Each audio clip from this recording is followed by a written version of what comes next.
Why did you renounce the worldly life? It's an interesting question, and it's a question that tends to be rooted in this concept that somehow that world has so much, and you've forsaken it, you've renounced it, you've sacrificed all of the good things in life for the spiritual path. That tends to be sort of the underlying feeling to these questions. For me, it was not a rational decision. It was not that I woke up one day and said, I know what I'm going to do. I'm going to renounce all of these things and go on a spiritual quest. For me, it was actually something that just happened. I had come to India traveling, had no intention of staying, no expectation of staying. I wasn't looking for a guru. I wasn't even consciously on a spiritual path, that I was looking for something. But standing on the banks of Ganga, something so deep and so powerful happened that I knew I needed to stay. An analogy that I use to describe it frequently is, if you imagine that you have spent your whole life wearing size 6 shoes. Everybody your whole life has always told you your feet are size 6. Here are very, very pretty size 6 shoes. And so you wear the size 6 shoes. And in the beginning you say, but my feet hurt. And they say, yeah, don't worry, that's what shoes feel like. Slowly, you just get used to it. I mean, it's not like you're living with any sort of awareness of pain or suffering. You're just, this is what shoes feel like. And then one day, someone slips your foot into a size 8 shoe. And it turns out that you actually are a size 8. And they slip your foot into a size 8 shoe and you say, so that's what shoes feel like. And then they say to you, but don't you ever want to go back? Like, don't you miss wearing the size 6 shoe? I mean, are you sure that you always want to wear size 8 shoes? And you think, really? Like, why in the world would you go back to something that didn't fit? It's not a perfect analogy because my life was really good. It wasn't like a pair of shoes that didn't fit. It just wasn't who I was exactly. It wasn't the deepest, it wasn't the highest, it wasn't the fullest of who I was. And so it was wonderful in so many ways. But when I came here and I had the experience that I had on the banks of Ganga, and then every experience since then, it's been getting something, not sacrificing something. And these sorts of questions always have the undertone of sacrifice, like you've really given up something. And for me, that wasn't the experience at all. For me, the experience was gaining something. The only things I had to give up were logistic habits, triple soy lattes in the middle of the afternoon. You know, I mean, probably now in the market you could find one, but 20 years ago you couldn't. And little things like that, just the type of habitual life that we've grown accustomed to. Bagels and frozen yogurt and lattes and, you know, these sorts of things, habits in life, a freeway where everyone's going the same direction on one side of the road, and on the other side everybody's also going the same direction in the other direction. But what India offered me was so much more valuable, so much more full, so much more complete than all of the soy lattes or all of the smooth freeway driving or bagels or frozen yogurt or whatever. And so it wasn't a matter of renouncing something, really. I know the term we use, of course, is renunciation. But really, for me, what it has been is just a choice. I mean, you go to a restaurant and there's 50 items on the menu. You can't eat all 50 items. You have to make a choice, this or that. It can't be both. When you're getting dressed every day, you can't wear 2 pairs of pants. You can't wear 2 saris. You make a choice, this one or that one. When you have a job, you make a choice. Everything's a package deal. And the quote-unquote worldly life is a package deal, and the quote-unquote renunciant life is a package deal. It's not that one is all good, one is all bad, one is all luxury, one is all hardship, one is right, one is wrong. It's just different packages. And what I have found is that a life that allows me to be dedicated, because we only have 24 hours a day, regardless of which package for your life you're going to choose. We've only got 24 hours in a day. And you've only got a certain amount of energy.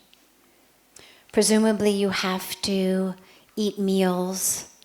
You have to sleep at least 6, 7, ideally 8 hours a night. You've got to bathe. So we're left with only a certain number of hours left in our day that are really in our hands. And the question is, what way of spending those hours is most in line with what's most important to me? And for me, the choice to be in a place that enabled me to dedicate myself to spirituality was worth all of the lattes, all of the cars, all of the, more comfortable beds that I had been accustomed to. And you can have the most comfortable bed in the world, but if you need to take a pill to go to sleep at night because you're so anxious, it doesn't really help much. And what I have found here is a package deal. It's not perfect, but as a package, it's much more fulfilling to me and meaningful to me than the package that the life that I had before coming, or the life that I would have if I went back, would have. And, one of the tragedies, in a way, of the New Age spiritual teaching is this concept that life is a buffet, and that you really get to kind of just pick and choose whatever you want. And it's not like that. You can't simultaneously live in Paris and live in LA. You can't simultaneously have children and have the freedom of not having children. We have to make choices. And what's important for each of us is to just figure out, not how can I figure out how to make life a buffet, because you can't. Not, well, this package would be great if only. Because that's just a recipe for misery.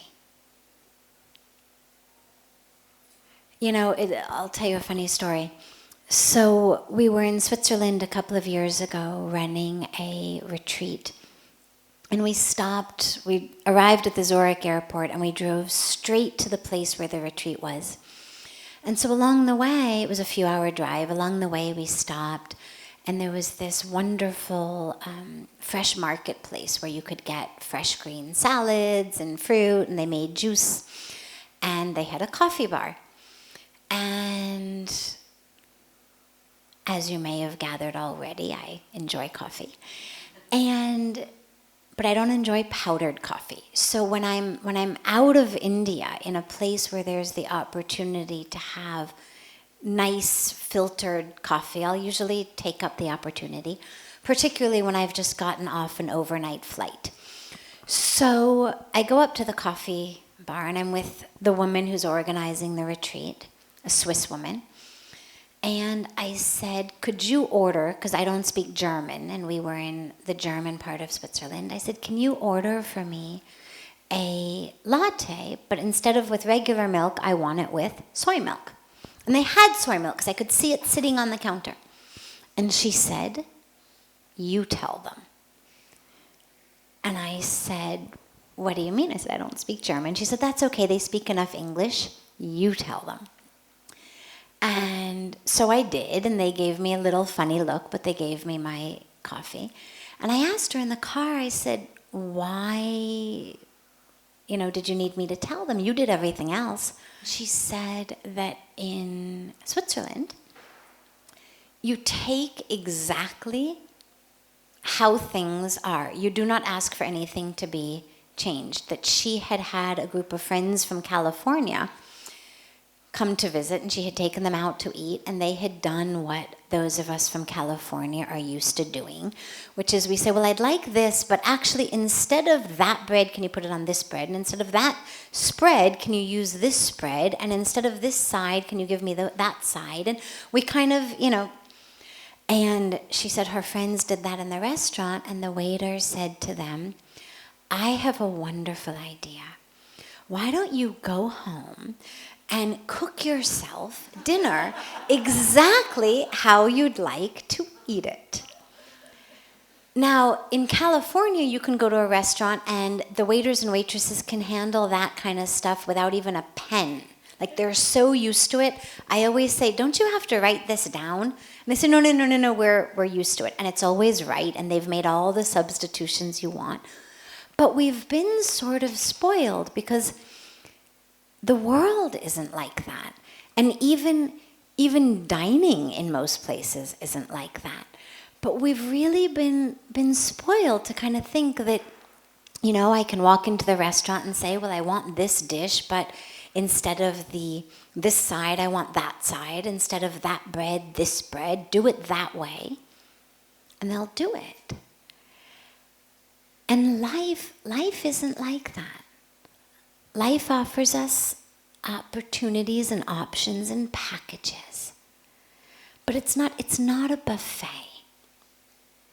And so when, for me, I chose the life of renunciation, I was aware of that. It wasn't that prior to coming here I had thought that, marriage and children were bad and that I had somehow, decided to walk this path, or that I thought that orange was the color that suited me better than any other color, and I was just, dying to be able to wear orange all day long. It was that they were pieces that came with the package. And the package was one that was so much richer and more full than the life that I was living. And fortunately, I was able to recognize that it wasn't a matter of, well, maybe I could just have that life, but put some of this and, sprinkle a little of that on top. To recognize that this as a package was really what I wanted. And again, as I said, it's not perfect, but none of the package options are. The only thing that makes life perfect, whether you choose, as the questioner asked, the worldly life or the spiritual life, the renounced life, the only thing that makes it perfect is how you deal with it, how we respond. That's what's in our hands. And that's what really brings, because there's a lot of people I know who are married with children and who are miserable. And there's a lot of renunciants I know who are miserable. And so it's not like you could sort of decide, well, which is the right way. There's a lot of people I know who are married with children who are very happy. A lot of renunciants I know who are very happy.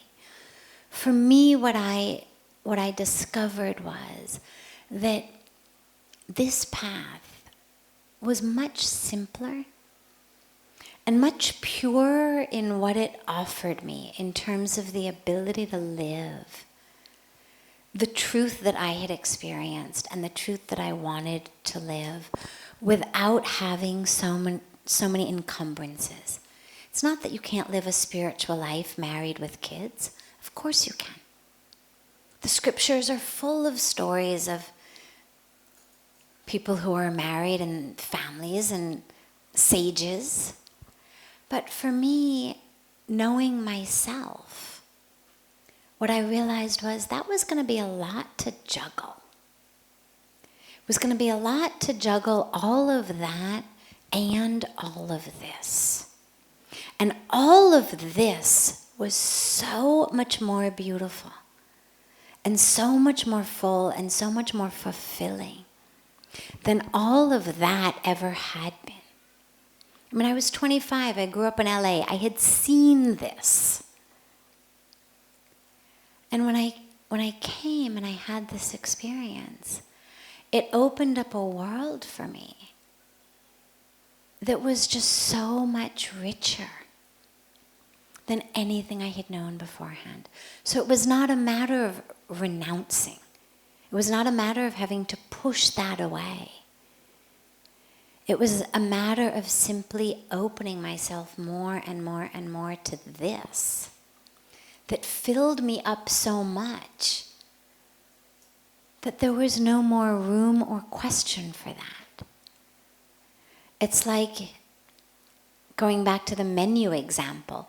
Everything on the menu may look really good before you've ordered and eaten. But once you've made a choice and you've ordered and you've eaten and you're full, it doesn't matter how good something looked before, you're no longer hungry. And so for me, what I have found here is so filling on every level that there's no hunger or thirst or yearning for any of that. It's not that I had to consciously say, to that life. No, vows against bagels or frozen yogurt or lattes or things like that. It was just this world that I want to live in doesn't include those. Okay, well, it's so filling otherwise, I don't even notice the absence. And that for me has been the path. And so it's been much more a path of embracing than a path of renouncing.